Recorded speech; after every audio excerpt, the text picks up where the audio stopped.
Ngasi numida wenam phongkiba kangleipa meragi pause degi maru eba pau khara khangasaraga miyamda khudo tamjage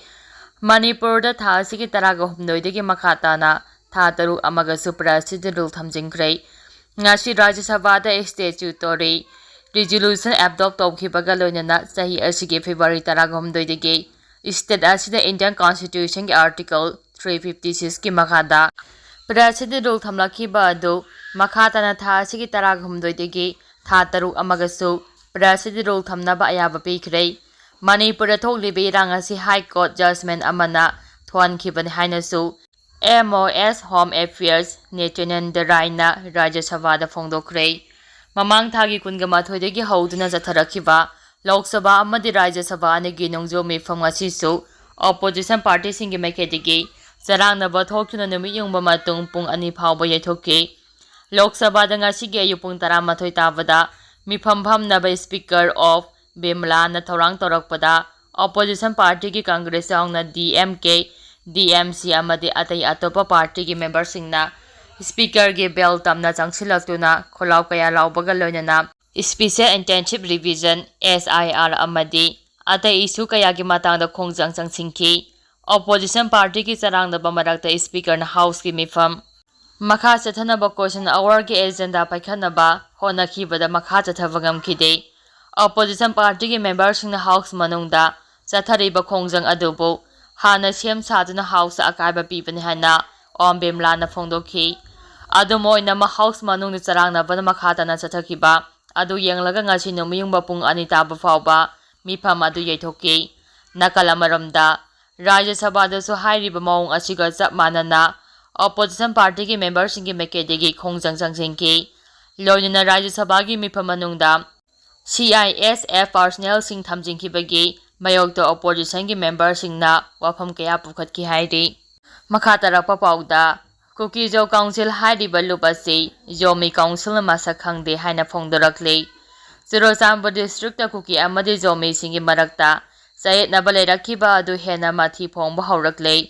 district asida Kuki Jo Council haiba lup amana Zomi singi ayaba yautuna thabak torakpabu Zomi Council na yaningde amadi pendaba phongdokpa haurakpaga loinana Kuki Jo Council hairiba lupa si Zomi singi mapung oiba lup ama oiriba Zomi Council na masakhangde haina phongdokhrei India Today and in a Zomi Council na thadorakpa Sirol paladana tholokhiba report ki matung inade Churachandpur district ta khunda leitadana leiriba Zomi singna majority oina leiba mafam singna Kuki Jo Council haiba lup ama function tawduna leiriba si Zomi singna hairiba council ase kaya yamna sengba lupno haiba khangde maram aduna Kuki Jo Council hairiba lup ase Zomi singi mapung oiba lup ama oiriba Zomi Council na masakhangde Kuki Jo Council hairiba tam ase Zomi Council na income jalising aniga sumna kunga marigi me thada official oina reject tawkhibasu laikhrabani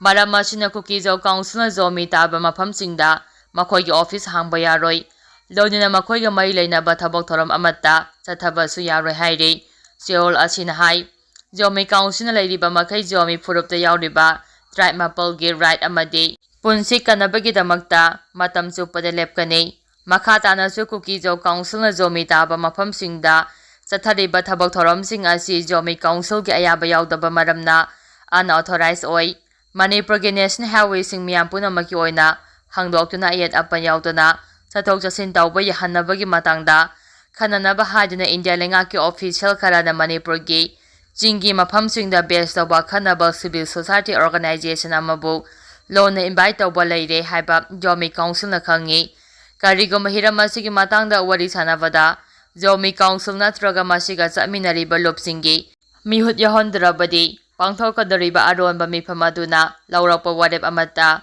Zomi Council na yaba ngamloi hairakle makhatara poina panam pause degi maru eba pau khara khangasaraga miyamda khudo tamjage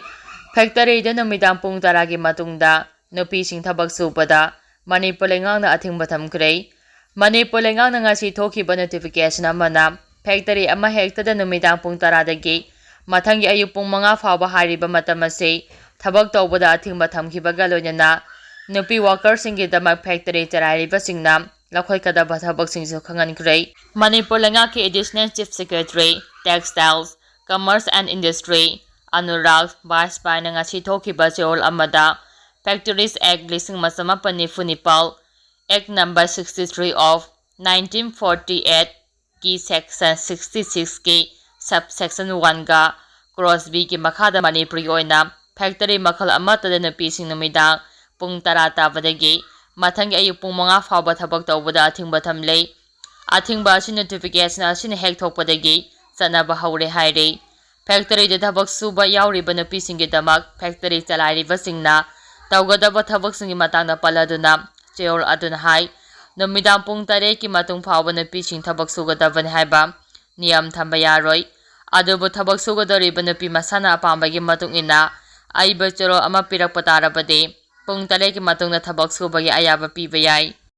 nopi singbo thabak piriba miyoina thabak sugadariba mafamsing matuk sana mai ngalhalbaga loina CCTV ki camera sing mafam kayada thamduna factory manung amadi mapalgi akoiba sing kumna yengsinggadabani amadi thabak piriba singi makedigi nupi sing mayum phawba section thinggadabani thabak piriba sing nupi singi pothanaba matam health amasung hygiene ki yengna chapchana working condition sing thamgadabani amadi thabak sufamna nupi da tamthiba licha saja chalhantanaba section thorang tawgadabani mahakna nupi amana factory aduda thabak tawbada mafam chadre haiba khalandanaba thabak lokhakadabani thabak sufamna nupi pothapham tokhaiba ka ningthina thamgadabani amadi simi ama oina nupi gi haksing mayek sina khanganba warol thetuna thamgadabani thabak piriba singna sexual harassment of women at workplace prevention penahibation and redressal ek lising aniga subna kun gomdoina piriba provision sing ngakna chakadabani equipment natraga manager natraga factory aduge responsible oiba miyoisingna thabak suriba nupisingda sexual harassment pihantanaba thabak lokapa haibasi duty ama oina logadabani maternity benefit act 1984 piriba provision sing chapchana nupi worker singna phangangadabani